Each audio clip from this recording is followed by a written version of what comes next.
नमस्कार, मैं हूँ रिद्धिमा सक्सेना और आप देख रहे हैं नव भारत समाचार।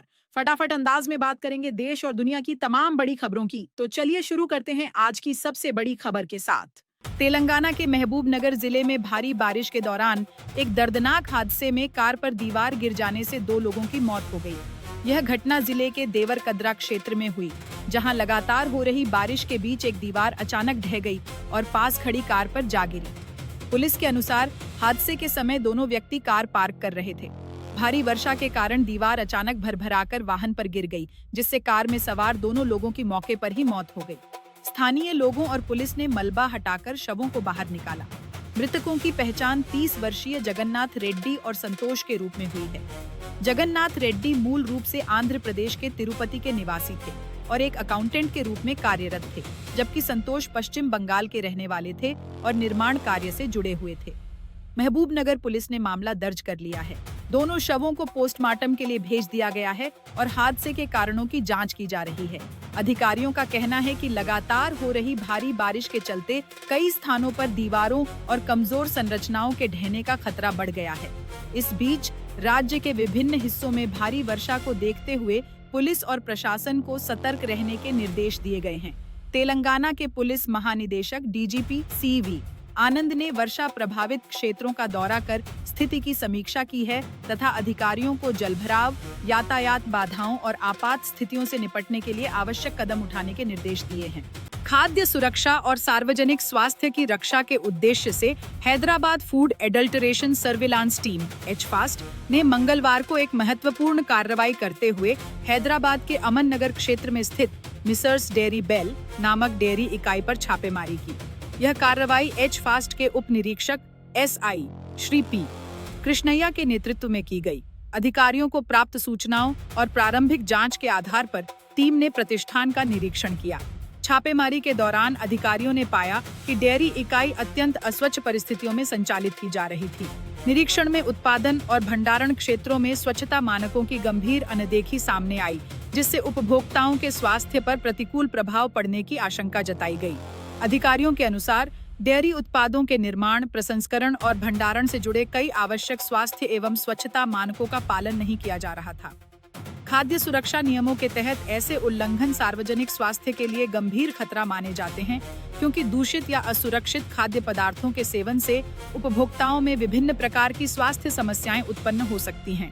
कार्रवाई के दौरान HFAST टीम ने प्रतिष्ठान का विस्तृत निरीक्षण किया और उपलब्ध तथ्यों के आधार पर आवश्यक कानूनी प्रक्रिया शुरू की। मामले को आधिकारिक रूप से रेन बाजार पुलिस स्टेशन के अधिकार क्षेत्र में दर्ज किया गया। इसके बाद आरोपियों को आगे की जांच और नियमानुसार कार्रवाई के लिए greater Hyderabad municipal corporation GHMC के सर्किल संख्या 28 के food safety officer FSO Shri B Rakesh Kumar के सुपुर्द कर दिया गया। खाद्य सुरक्षा विभाग के अधिकारियों ने कहा कि खाद्य पदार्थों के उत्पादन और वितरण से जुड़े सभी प्रतिष्ठानों के लिए निर्धारित स्वच्छता एवं सुरक्षा मानकों का पालन करना अनिवार्य है। नियमों का उल्लंघन करने वाले प्रतिष्ठानों के खिलाफ भविष्य में भी सख्त कार्रवाई जारी रहेगी।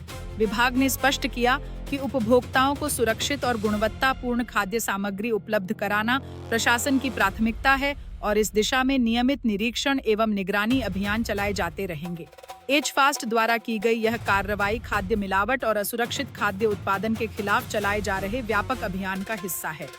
अधिकारियों ने खाद्य व्यवसाय संचालकों से अपील की है कि वे सभी वैधानिक मानकों का पालन करें तथा उत्पादन स्थलों पर स्वच्छता और गुणवत्ता नियंत्रण सुनिश्चित करें, ताकि आम जनता के स्वास्थ्य की सुरक्षा की जा सके।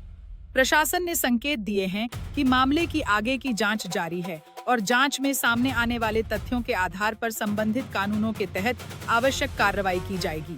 इस कार्रवाई को खाद्य सुरक्षा नियमों के प्रभावी क्रियान्वयन की दिशा में एक महत्वपूर्ण कदम माना जा रहा है। आंध्र प्रदेश के उप मुख्यमंत्री और जनसेना पार्टी के अध्यक्ष पवन कल्याण ने गंभीर बीमारी से जूझ रहे अपने प्रशंसक निरंजन से मुलाकात कर संवेदनशीलता और मानवीयता का परिचय दिया। उनकी इस पहल की सोशल मीडिया और राजनीतिक हलकों में व्यापक सराहना हो रही है। जानकारी के अनुसार निरंजन लंबे समय से गंभीर स्वास्थ्य समस्याओं से जूझ रहे हैं और उनका इलाज चल रहा है। पवन कल्याण को जब उनके स्वास्थ्य के बारे में जानकारी मिली तो उन्होंने स्वयं जाकर उनसे मुलाकात की और उनका हालचाल जाना। मुलाकात के दौरान पवन कल्याण ने निरंजन और उनके परिवार के सदस्यों से बातचीत की। उन्होंने मरीज का हौसला बढ़ाते हुए शीघ्र स्वस्थ होने की कामना की। इस दौरान उन्होंने परिवार को हर संभव सहयोग का आश्वासन भी दिया।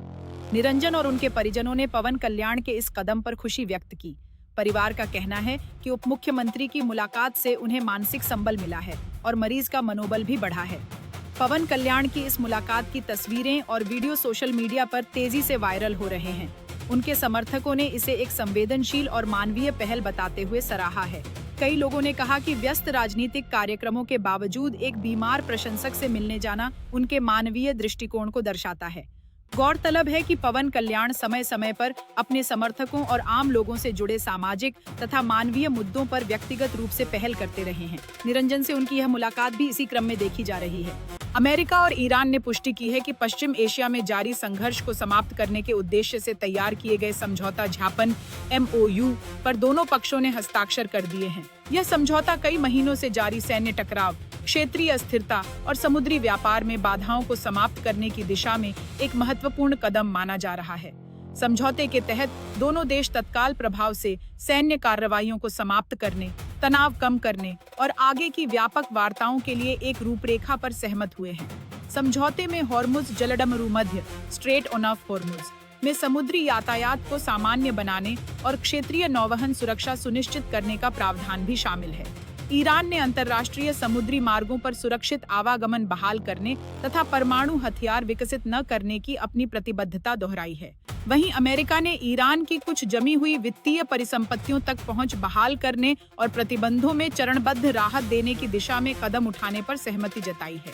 समझौते में यह भी तय किया गया है कि अगले 60 दिनों के भीतर दोनों पक्ष व्यापक और स्थायी समझौते को अंतिम रूप देने के लिए विस्तृत वार्ताएं करेंगे। इन वार्ताओं में ईरान के परमाणु कार्यक्रम, आर्थिक प्रतिबंधों, क्षेत्रीय सुरक्षा तथा दीर्घकालिक शांति व्यवस्था जैसे मुद्दों पर चर्चा होगी। रिपोर्टों के अनुसार अमेरिकी राष्ट्रपति डोनाल्ड ट्रंप और ईरानी नेतृत्व ने समझौते को औपचारिक रूप से स्वीकृति दे दी है।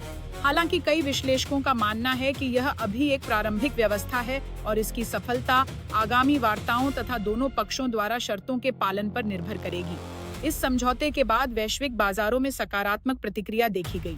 तेल की कीमतों में गिरावट दर्ज की गई क्योंकि निवेशकों को उम्मीद है कि हॉर्मुज जलडमरूमध्य में सामान्य यातायात बहाल होने से ऊर्जा आपूर्ति संबंधी चिंताएं कम होंगी। उत्तर प्रदेश के फिरोजाबाद जिले में एक ट्रेन के कोच में अचानक आग लगने से अफरा तफरी मच गई। आग लगने की घटना में एक बोगी गंभीर रूप से क्षतिग्रस्त हो गई।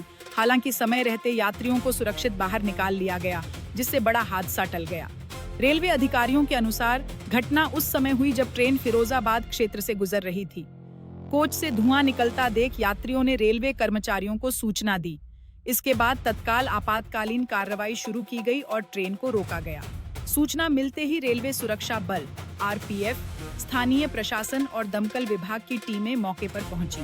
बचाव दल ने यात्रियों को सुरक्षित स्थान पर पहुंचाया और आग बुझाने का अभियान शुरू किया। काफी मशक्कत के बाद आग पर काबू पा लिया गया, लेकिन तब तक संबंधित बोगी का बड़ा हिस्सा जल चुका था। प्रारंभिक जानकारी के अनुसार आग लगने के कारणों का अभी पता नहीं चल सका है। रेलवे अधिकारियों ने मामले की जांच के आदेश दिए हैं। तकनीकी विशेषज्ञों की टीम को भी घटनास्थल पर भेजा गया है ताकि आग लगने के वास्तविक कारणों का पता लगाया जा सके। घटना के कारण कुछ समय के लिए रेल यातायात प्रभावित रहा। रेलवे प्रशासन ने प्रभावित यात्रियों के लिए आवश्यक वैकल्पिक व्यवस्थाएं की और स्थिति सामान्य होने के बाद ट्रेनों का संचालन बहाल किया। रेलवे अधिकारियों ने बताया कि घटना में किसी यात्री के हताहत होने की सूचना नहीं है। समय पर बचाव और राहत कार्य शुरू किए जाने से एक बड़ा हादसा टल गया। मामले की विस्तृत जांच जारी है। तेलंगाना के मेड्चल मल्काजगिरी जिले में हुए एक भीषण सड़क हादसे में 3 लोगों की मौत हो गई। यह दुर्घटना उस समय हुई जब एक तेज रफ्तार कार ने नियंत्रण खो दिया और सड़क किनारे खड़े एक भारी वाहन से जा टकराई। पुलिस के अनुसार हादसा मेड्चल क्षेत्र में राष्ट्रीय राजमार्ग पर हुआ। टक्कर इतनी जबरदस्त थी कि कार बुरी तरह क्षतिग्रस्त हो गई और उसमें सवार 3 लोगों की मौके पर ही मौत हो गई। दुर्घटना की सूचना मिलते ही पुलिस और राहत दल घटनास्थल पर पहुंचे तथा शवों को वाहन से बाहर निकाला। प्राथमिक जांच में माना जा रहा है कि तेज रफ्तार और चालक का वाहन पर नियंत्रण खोना हादसे का प्रमुख कारण हो सकता है। हालांकि दुर्घटना के वास्तविक कारणों का पता लगाने के लिए विस्तृत जांच की जा रही है। पुलिस ने मृतकों की पहचान कर उनके परिजनों को सूचना दे दी है।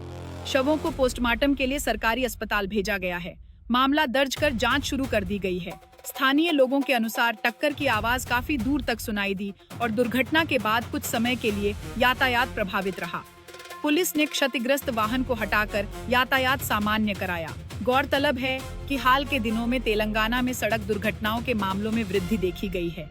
पुलिस लगातार वाहन चालकों से गति सीमा का पालन करने और सावधानी पूर्वक वाहन चलाने की अपील कर रही है। मुंबई पुणे एक्सप्रेसवे के मिसिंग लिंक सेक्शन में बुधवार को कई वाहनों के आपस में टकरा जाने से यातायात बुरी तरह प्रभावित हो गया।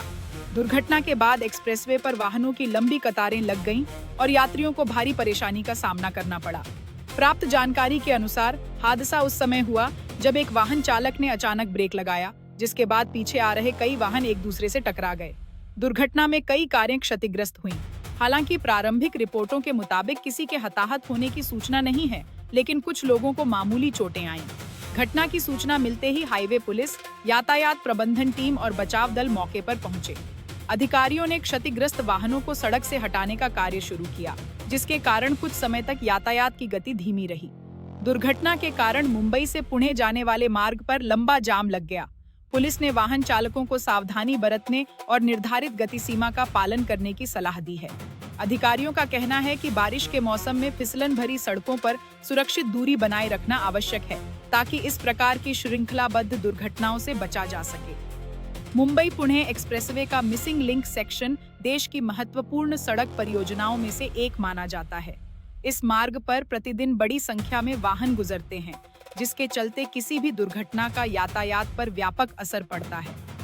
पुलिस ने दुर्घटना के कारणों की जांच शुरू कर दी है और एक्सप्रेसवे पर यातायात को पूरी तरह सामान्य करने के प्रयास जारी हैं।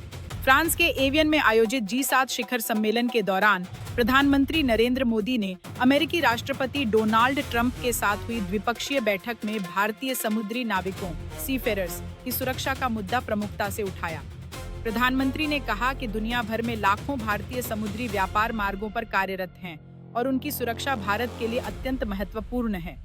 प्रधानमंत्री मोदी ने विशेष रूप से होर्मुज जलडमरू मध्य स्ट्रेट ऑफ होर्मुज का उल्लेख करते हुए कहा कि अंतर्राष्ट्रीय समुद्री व्यापार की निर्बाध आवाजाही और समुद्री मार्गों की सुरक्षा वैश्विक अर्थव्यवस्था के लिए आवश्यक है। उन्होंने कहा कि भारतीय नाविक विश्व के विभिन्न क्षेत्रों में महत्वपूर्ण सेवाएं दे रहे हैं, इसलिए उनकी सुरक्षा सुनिश्चित की जानी चाहिए। बैठक के दौरान मोदी ने अमेरिका और ईरान के बीच हुए समझौते के कार्यान्वयन में नाविकों की सुरक्षा को सर्वोच्च प्राथमिकता देने की अपेक्षा जताई। उन्होंने विश्वास व्यक्त किया कि इस विषय पर उचित ध्यान दिया जाएगा। राष्ट्रपति ट्रंप ने भारतीय नाविकों की मौत पर संवेदना व्यक्त करते हुए कहा कि समुद्री सेवा एक कठिन पेशा है और अमेरिका इस विषय पर भारत के साथ मिलकर काम करेगा। उन्होंने कहा कि अमेरिका भारत का मजबूत साझेदार है। जब भारत अमेरिका रक्षा संबंधों के बारे में पूछा गया तो ट्रंप ने कहा कि यदि भारत पर हमला होता है तो अमेरिका उसकी सहायता के लिए मौजूद रहेगा। उन्होंने प्रधानमंत्री मोदी के साथ अपने घनिष्ठ संबंधों का भी उल्लेख किया और भारत अमेरिका साझेदारी को मजबूत बताया। यह मुलाकात ऐसे समय हुई जब हाल के दिनों में खाड़ी क्षेत्र में हुई घटनाओं और कुछ भारतीय नाविकों की मौत को लेकर दोनों देशों के बीच चिंता व्यक्त की जा रही थी। ऐसे में समुद्री सुरक्षा, व्यापारिक मार्गों की सुरक्षा और रणनीतिक सहयोग बैठक के प्रमुख विषयों में शामिल रहे। The group of people used to be the G8, now it's the G7. I don't know if that was a good deal or not, but it's a G7, and we have a G2 coming up, and then we have a G20 coming up. You know what the G2 is, I think, most of you. But we had in particular some very good conversations with Prime Minister Modi, India, and we're doing trade deals. We're doing a lot of things. A lot of things are happening between the United States and India. The United States is doing the best we've ever done. We have over $19.2 trillion coming in, and we're building factories, we're building everything, and Prime Minister is building a lot in the United States. He's spending a lot of money in the United States, so we appreciate that job. But I just want to say he's been my friend for a long time now, and we've always had a great relationship, and it's great to be with you. Thank you very much. Great to be with you. Thank you. Chandigarh के sector 11 स्थित एक chemist shop में cashier की हत्या के मामले में गिरफ्तार 2 आरोपी बुधवार को पुलिस मुठभेड़ में घायल हो गए। पुलिस के अनुसार दोनों आरोपियों ने हिरासत से भागने का प्रयास किया, जिसके बाद हुई कार्रवाई में उनके पैरों में गोली लगी। पुलिस ने बताया कि आरोपी आर्यन और सनी मेहरा को जम्मू कश्मीर से गिरफ्तार किया गया था। उन्हें चंडीगढ़ लाया जा रहा था, तभी कथित रूप से उन्होंने भागने की कोशिश की। इस दौरान पुलिस ने जवाबी कार्रवाई की, जिसमें दोनों घायल हो गए। बाद में उन्हें उपचार के लिए सरकारी मल्टी स्पेशलिटी अस्पताल GMSH 16 में भर्ती कराया गया, जहां उनकी हालत स्थिर बताई गई है। यह मामला 14 जून को सामने आया था, जब सेक्टर 11 स्थित श्री कुमार मेडिकल हॉल में कार्यरत कैशियर जंकी दास की दिनदहाड़े गोली मारकर हत्या कर दी गई थी। पुलिस के अनुसार 2 हमलावर ग्राहक बनकर दुकान में दाखिल हुए और कुछ ही सेकंड में कई राउंड फायरिंग कर फरार हो गए। जंकी दास को अस्पताल ले जाया गया, जहां उपचार के दौरान उनकी मौत हो गई। जांच में सामने आया कि हमलावरों ने बेहद सुनियोजित तरीके से वारदात को अंजाम दिया था। घटना के बाद पुलिस की कई टीमें आरोपियों की तलाश में जुटी थीं। गिरफ्तार आरोपियों से पूछताछ के आधार पर पुलिस मामले में अन्य संदिग्धों की भूमिका की भी जांच कर रही है। पुलिस का कहना है कि हत्या के पीछे की साजिश, मकसद और इसमें शामिल अन्य लोगों के बारे में विस्तृत जांच जारी है। मुठभेड़ की घटना की भी नियमानुसार जांच की जाएगी।